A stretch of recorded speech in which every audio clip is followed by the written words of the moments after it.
Hey guys, and welcome to the Working Money channel. So we got this from Crypto Insight UK, XRP Weekly showing promising signs, guys. If we take a look at the XRP chart on the weekly, it's looking super bullish. So if we close here or above the XRP on the weekly, it will be the first time we've seen a bullish engulfing candlestick on the higher low since our local top back in January.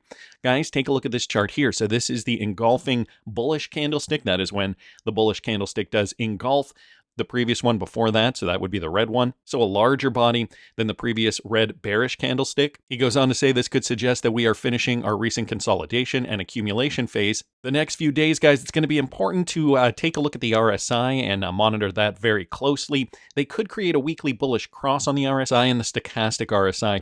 I would like to see a strong surge and cross above the descending trend line drawn above. So what he's saying is, this is technical analysis 101. If we can get up above that level there, and especially if it's on the weekly, guys, the more you zoom out, and the more the technicals check out, the better it is, the stronger the indicators are. So that's what he'd like to see. This seems like quite a large move. It's around 8%, plus 8% from here. When XRP is ready to make this next move, I think it will be more aggressive than 8%. And I tend to agree with that. I wanted to thank Crypto Insight UK just for posting that. This is the engulfing bullish candlestick. This here is the trend line we have to get up above. And so, so long as we can get up above that, that would be fantastic to see that bullish trend to the upside. And today is Thursday, June the 26th. If you guys are watching this video on the day that I'm releasing it, XRP is up significantly since the last few days here, thanks to Bitcoin. We did see an XRP surge, but now it's just kind of hovering in this same level of support that we saw back on June the 18th. So right and around here, we're kind of mirroring that. We did come down, found that double bottom pattern, came back up. Hope you guys bought at $1.96. And now we're back up again. So I like seeing that. Let's take a look at Bitcoin real quickly here. Bitcoin coming down a little bit. The micro trend still very bullish, though. We're still forming those higher lows. Now we got to form higher highs. We got to continue to form higher highs on the Bitcoin 1 hour chart.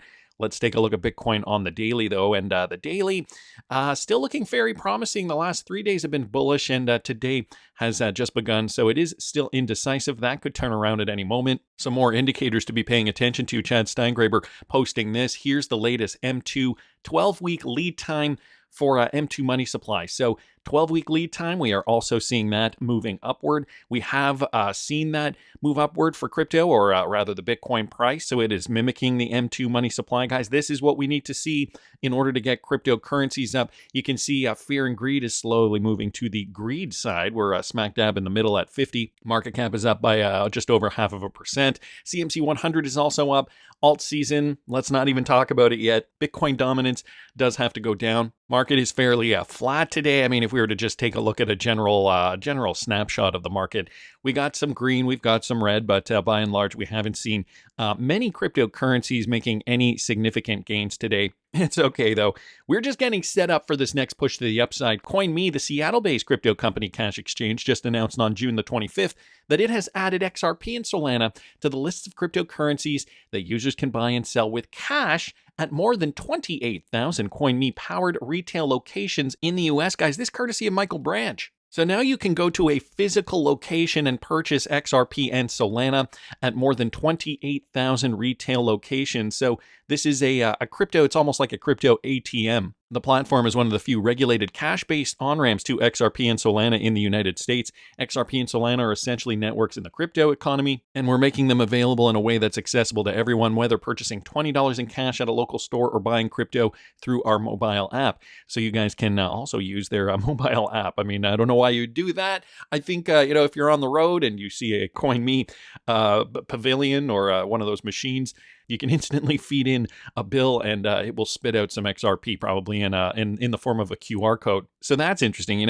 This is a sign that we are seeing mainstream adoption getting very, very close when people are buying cryptocurrencies from machines outside of convenience stores. Super bullish news. Wanted to thank Michael for that. Another one, courtesy of Michael Branch, and I think this is very important for Ledger Nano S holders. If you guys do have the older model, the Ledger Nano S, this is one of the first models that they released. Ledger is now discontinuing support on the Ledger Nano S after 8 years.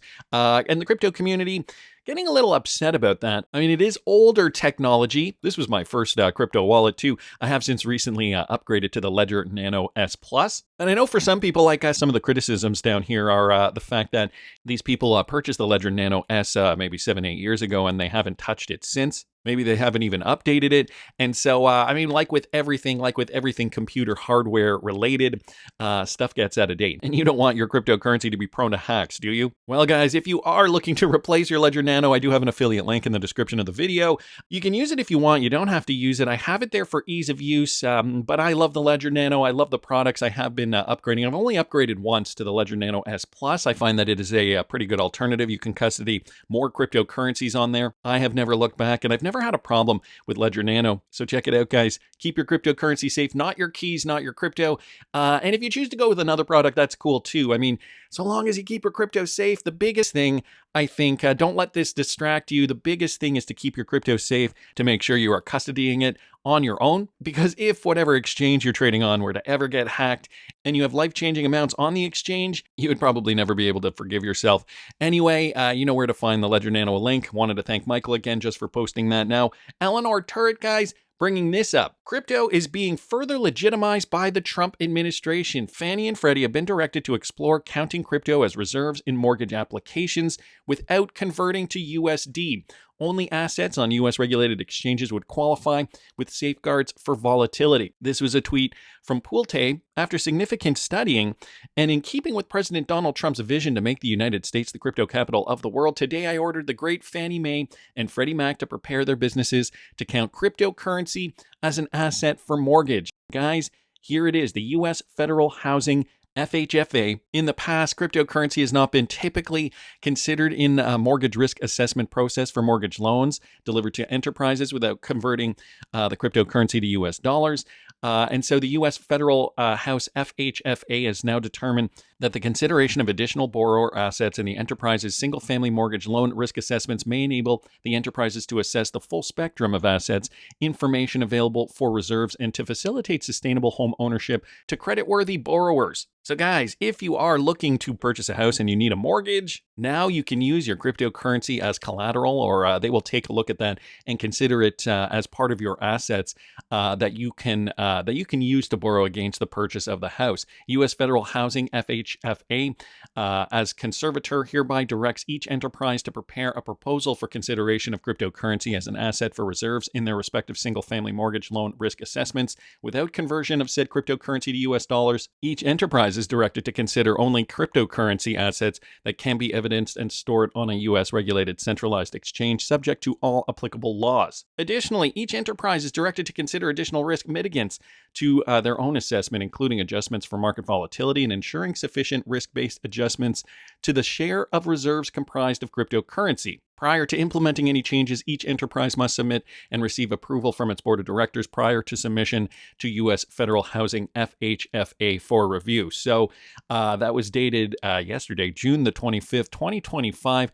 And here we go, guys. This is the beginning of a more, the optics are becoming more legitimate for cryptocurrency in the eyes of the government. And so here's the Cointelegraph article just explaining the same. You can see it is put forth by Fannie Mae and Freddie Mac. They played a critical role in the U.S. housing market since the subprime mortgage crisis, providing liquidity and stability by purchasing mortgages from lenders, which enabled lenders to issue more loans. So an important aspect here, maybe if they do use cryptocurrency to secure some of these loans, it will create a more stable economy for house purchases. The decision to recognize cryptocurrencies as collateral in the mortgage process reflects the growing mainstream acceptance of digital assets in the United States. So as they're saying, this is just bringing President Trump's vision to the forefront, making the United States the crypto capital of the world. So boom goes the dynamite. I wanted to thank Eleanor Turret for posting that. Wrath of Kahneman, guys, bringing this up. Eon has now partnered with Ripple and will use XRP and the RLUSD in their Web3 mobile payment platform. So Eon is the next generation crypto payment framework, and they've just announced a strategic partnership with Ripple to integrate XRP and the RLUSD, Ripple's US-denominated enterprise-grade stablecoin. This collaboration marks a significant step in advancing enhancing the utility of compliant dollar-backed stablecoins in real-world transactions. And so with this partnership, Eon Pay, Eon's Web3 mobile payment platform, now supports XRP and the RLUSD across online and offline payment environments. Users can seamlessly use the RLUSD to pay for everyday purchases, including dining, retail shopping, top-ups, and more. Initially, this will empower offline payments across 20 million merchants in Southeast Asia and 10,000 plus customer brands like Uniqlo, McDonald's, Pizza Hut, Starbucks, and many, many more. So more everyday use cases here for the XRP ledger for retail purchases, mainly at retail outlets, some of the big chains there. As you guys can see, Ripple's RLUSD is designed with trust, liquidity, and compliance at its core. So using the RLUSD, definitely a good solution if you do want to use a stablecoin. Each RLUSD token is fully backed by US dollars, so you can rely on the fact that they are legitimate. You don't have to worry. If you do hold an RLUSD, you know that it is backed by a US dollar. Built by Ripple, a pioneer in enterprise blockchain technology, the RLUSD is positioned to meet the needs of financial institutions, enterprises, and developers seeking secure and scalable digital dollar solutions. So that is just another step towards more customer adoption. I am a little confused, though. I thought the RLUSD was going to be utilized more for enterprise-grade solutions, but I guess you can use it for both. I mean, so long as it is backed by something tangible, something legitimate, I guess these companies and these retailers can trust that, redeeming one RLUSD for one USD will work, and they won't have problems with it, because I think that is, the biggest hurdle that, a lot of these retailers were facing in the early days, believing that the cryptocurrency was worth something on the other end. A lot of these we've always thought, okay, I buy crypto low, I sell it high, I cash out for fiat, and, back even 3, 4, 5 years ago, we were talking about this concept of using crypto in everyday life and, deciding, oh, well, I can use my XRP to pay for things. But the problem is the other side of the transaction has to see value in the cryptocurrency. And for a very long time, it was a bit of a learning curve. It was an educational process to get people really on board and to have them understand that, yeah, crypto has value. And so now when we have these government sanctioned stable coins, for example, like the RLUSD, USDC, whatever it is, there's the Genius Act too, right? That's putting them through a rigorous process. Now we can say, okay, if you do hold one USDC, that is equivalent to $1 US, and the law says so now. So if you decide to take that as a legal tender, you can. I mean, some organizations have not gotten there yet. But guys, I think we're getting there fast and furiously, especially when we do see, big retailers too, like McDonald's, Pizza Hut, Starbucks. These guys, when they're ramping up, that means we're getting very, very close to mainstream adoption. So great news there. Wanted to thank the Wrath of Coinme for posting that. Guys, I also happen to see this. Now, touching on the most recent Bearableguy riddle, I think maybe we have solved another clue within this particular riddle. So this was brought to me by Crypto Bill Boo with another decode of this most recent riddle, okay?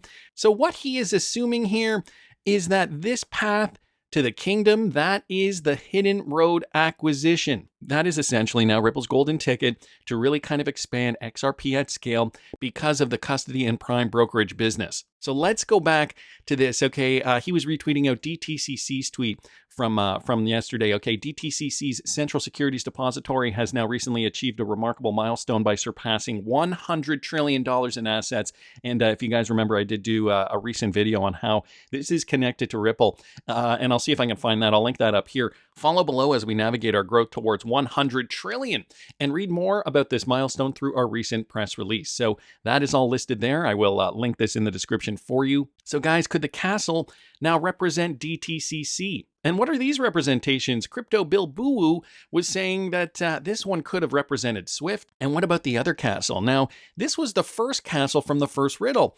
I did not think that this second castle was a different castle. It could just be a representation of this castle from before, and now it is a ghost of its former self. Now, guys, we are looking towards something new and something different. I was always under the impression that, the old guard was Swift, and so I just wanted to look into this a bit further. DTCC and Swift are both critical components of the global financial infrastructure, but they serve different, though often interconnected purposes. So just going back to this, I had a feeling that we were starting with Swift. That was the old guard. That was the king guarding the castle. And now we're moving towards Ripple. And so if he's labeling this DTCC, is not just the intermediary. I mean, DTCC primarily focuses on post-trade processing, clearing, and settlement of security transactions within the U.S. financial markets, while SWIFT facilitates secure and standardized international financial messaging between financial institutions worldwide. So it gives some key features here, okay, like the roles, the key functions, infrastructure, and the focus. DTCC is primarily focused on the U.S. markets and domestic securities transactions, whereas SWIFT's primary focus is to ensure the secure and reliable exchange of financial information across borders. Now, their interconnection, this is where it gets a little more interesting. DTCC and SWIFT often work together, particularly when it comes to international transactions involving the U.S. markets. For example, SWIFT messaging may be used to initiate or confirm transactions that are later processed by DTCC. And so, guys, is this now where the switch has come in? This is why we've been talking about DTCC for all these years and the Hidden Road acquisition, Ripple's prime brokerage arm, leaving SWIFT behind, or rather taking a piece of their pie. Brad Garlinghouse has said now on the record that he estimates 14% of SWIFT's business will be going through RippleNet in the next 5 years. So, guys, is this now reality? Both DTCC and SWIFT are exploring blockchain tech and the potential applications in the financial industry, including tokenization and interoperability between different blockchain networks. For example, DTCC and SWIFT have collaborated with Chainlink to explore potential blockchain tech. In essence, though, DTCC is a key infrastructure provider for the U.S. financial system, while SWIFT is a global messaging network that connects financial institutions worldwide. So they did have a very close partnership before.